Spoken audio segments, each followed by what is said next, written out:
Assalamualaikum warahmatullahi wabarakatuh. Selamat pagi anak-anak. Pagi hari ini kita akan melanjutkan pembelajaran PJOK, yaitu dengan materi variasi gerak dasar lokomotor, non-lokomotor, dan manipulatif dalam permainan bola kecil. Dalam hal ini kita akan mempelajari tentang permainan kasti. Kalian juga dapat membuka buku PJOK kalian, yaitu halaman 31 sampai 35, yaitu tentang permainan kasti. Sebelum kita menuju pada materi utama yaitu permainan kasti, kita membahas dulu tentang apa itu permainan bola kecil. Permainan bola kecil yaitu permainan yang dilakukan menggunakan alat berupa bola yang berukuran kecil. Ada berbagai macam jenis permainan bola kecil, diantaranya yaitu permainan kasti, softball, baseball, rounders, dan masih ada lagi yang lainnya. Selanjutnya kita akan membahas tentang kasti.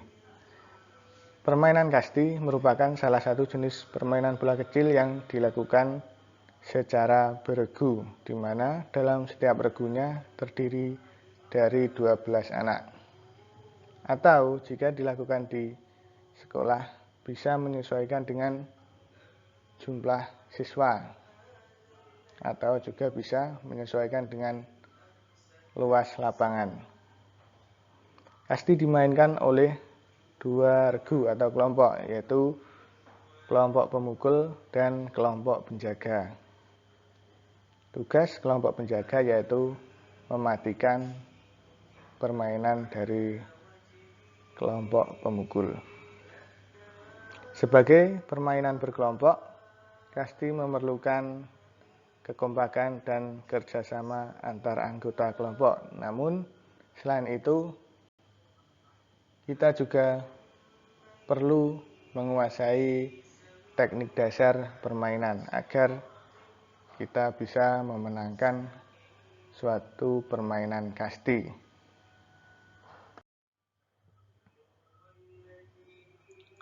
Dalam permainan kasti ada sarana dan prasarana yang harus disediakan agar kita dapat memainkan permainan kasti. Yang pertama tentunya adalah bola. Bola yang digunakan bisa menggunakan bola tenis atau bola kecil lainnya. Yang kedua adalah pemukul, terbuat dari kayu dengan panjang antara 50 cm sampai 60 cm dengan panjang pegangan yaitu 15 sampai 20 cm. Dan yang ketiga tentunya adalah lapangan. Kalian dapat melihat bagaimana bentuk lapangan permainan bola kasti, yaitu seperti ini. Bentuknya persegi panjang dengan panjang 60 meter dan lebar 30 meter. Lapangan bola kasti dibagi menjadi beberapa bagian.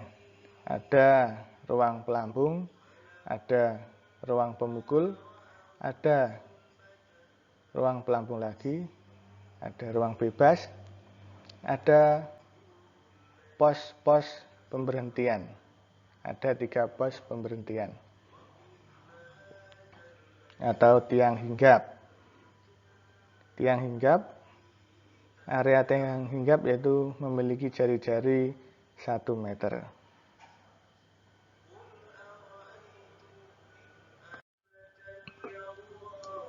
Dalam permainan kasti ada berbagai variasi gerak dasar dalam permainannya, yaitu variasi gerak dasar lokomotor, variasi gerak dasar non-lokomotor, variasi gerak dasar manipulatif.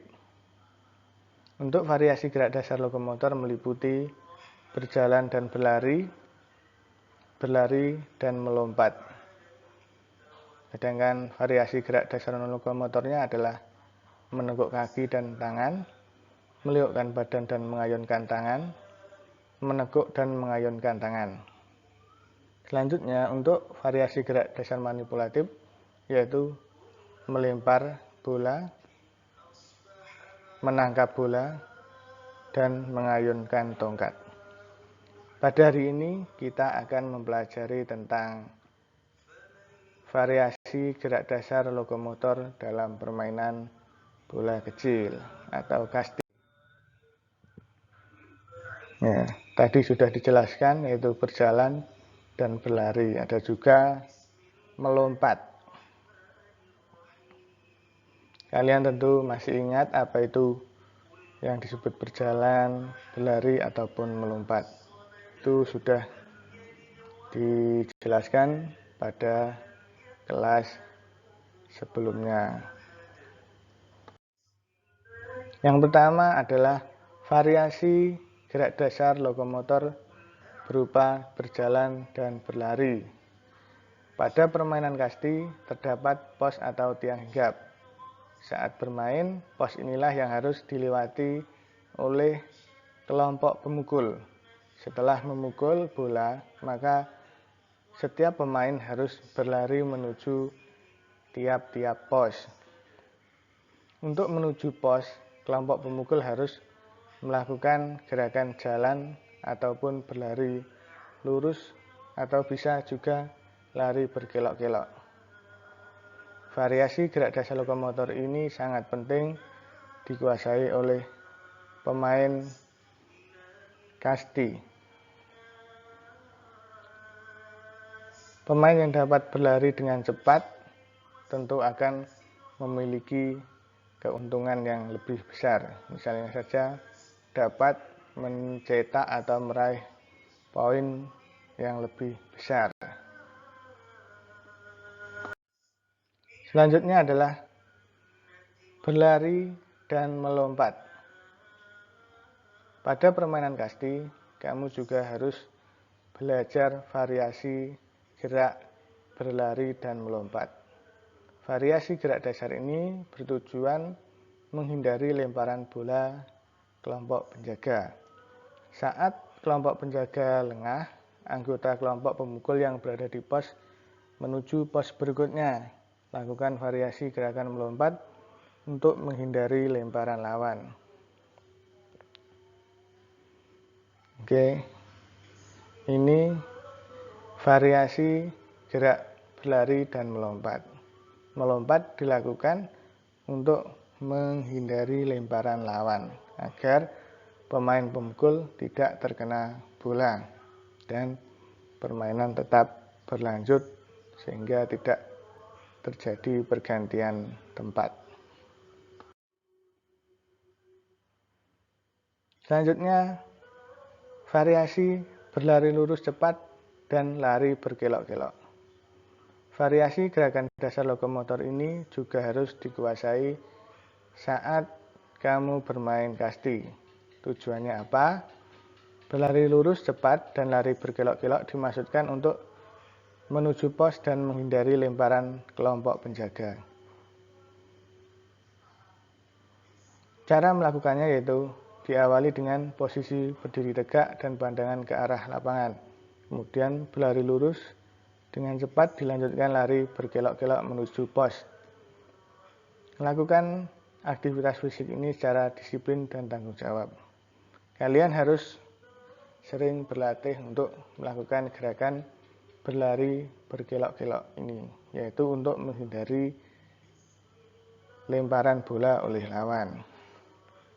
Lari berkelok-kelok ini sangat penting manfaatnya, karena dengan kita mampu berlari zigzag atau berkelok-kelok ini, maka regu penjaga akan sulit untuk mengarahkan bola ke arah kita. Oke, itu tadi tentang variasi gerak dasar lokomotor dalam permainan kasti. Selanjutnya, tugas kalian adalah melakukan gerakan berlari berkelok-kelok melewati rintangan atau lari zigzag seperti pada gambar di bawah ini. Rintangan bisa menggunakan batu, botol, kayu, tongkat, atau benda apa saja yang ada di sekitarmu. Susun rintangan seperti pada gambar di atas. Lakukan gerakan lari zigzag dan videokan. Buat video gerakan lari zigzag, kemudian kirim ke nomor WA saya. Oke, terima kasih. Cukup sekian pembelajaran PJOK hari ini, yaitu dengan materi permainan kasti. Semoga kalian tetap semangat untuk belajar dan semangat untuk mengerjakan tugas. Terima kasih. Wassalamualaikum warahmatullahi wabarakatuh.